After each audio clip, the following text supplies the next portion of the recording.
No. You have to leave. The commotion you've caused is unacceptable. We snicker at her, keeping up the act. Right now, we need the librarian to believe we are just some delinquent teens here to cause trouble. I whisper something into May's ear, nonsense words really, but enough to keep the librarian's attention. Stop that. She demands, her voice raised higher than what would be expected of her. You're being rather loud. My sister responds in the most demeaning voice she can muster. It's making it incredibly hard to focus. Don't you know that libraries are supposed to be quiet? Besides, I add, I was only whispering. That is the polite thing to do in this setting. Just moments ago you two were yelling about and knocking over books. She says, even louder now. I would say you are hardly in the place to preach politeness to me. Her words give me an idea. I turn and walk towards the nearest bookshelf, before spinning dramatically to lock eyes with the woman. I lift my hand, and in one quick motion I swat a collection of books to the ground. A small part of me feels some semblance of guilt, but a stronger part of me is having too much fun to care. That's it. She begins to walk towards me, and I realize it's time to run. I grab May's hand and we sprint up the first set of stairs, the librarian following soon after. Parker? May gasps out between panting. Do you think we took it too far? I shrug. No clue, Peter just told me that we need to distract her. He never clarified how big the distraction has to be. Go big or go home. Go big or go home. I look over my shoulder and realize the librarian has nearly reached us. Okay, let's go. I whisper. We run to the second set of stairs and rush up it, a little slower this time. We have to stay close enough that she doesn't give up, otherwise there'd be no point to this. How many floors does this library have exactly? May questions as we reach the top of the second staircase. We pause for a moment, and I pull out my phone to check. According to the official website, 5 floors. I'm assuming that wouldn't include? Definitely not including that. People aren't supposed to know about that. She nods, and I feel a hand wrap around my wrist. Got you. The voice of the librarian sounds almost silly, and the threatening tone she has attempted to take on does not suit her. With that feeble grip? I laugh, pulling my hand away with less ease than I show. Hardly. I run, not up another flight of stairs, but to the opposite end of the room. May splits off from me to go to the 3rd floor. I can see the librarian grumbling inaudibly, and decide to taunt her. Which of us are you gonna go after now, huh?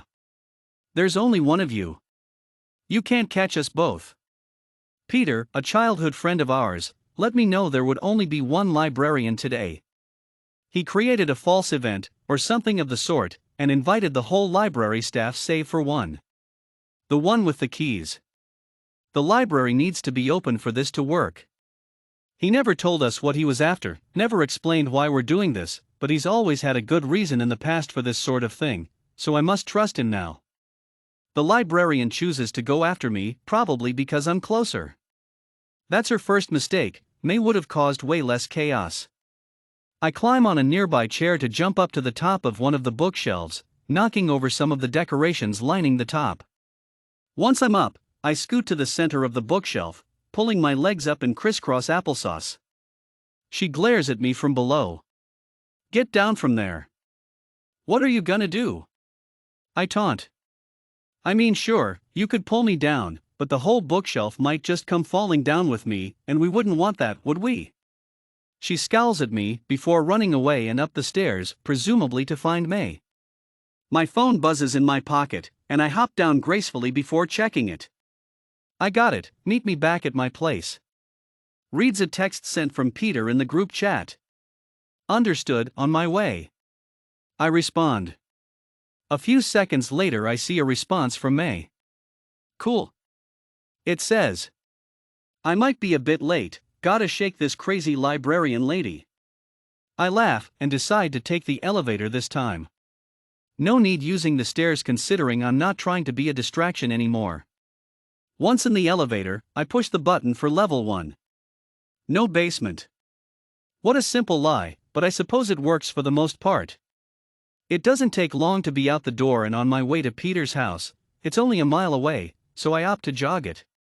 No need to take a bus for such a short way, though I start to notice the heat by about halfway there, and am drenched in sweat when I walk through the door. May manage to make it here before you. Peter jokes. And even after you left me to fend for myself with that horrible woman. May adds with a smile.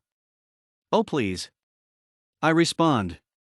That's only because she bikes everywhere. Now what was all this for? You ought to tell us after the trouble you put us through. Well, as you know, I had to steal a file from the secret basement of the library. Yes, but I'm asking for what we don't already know.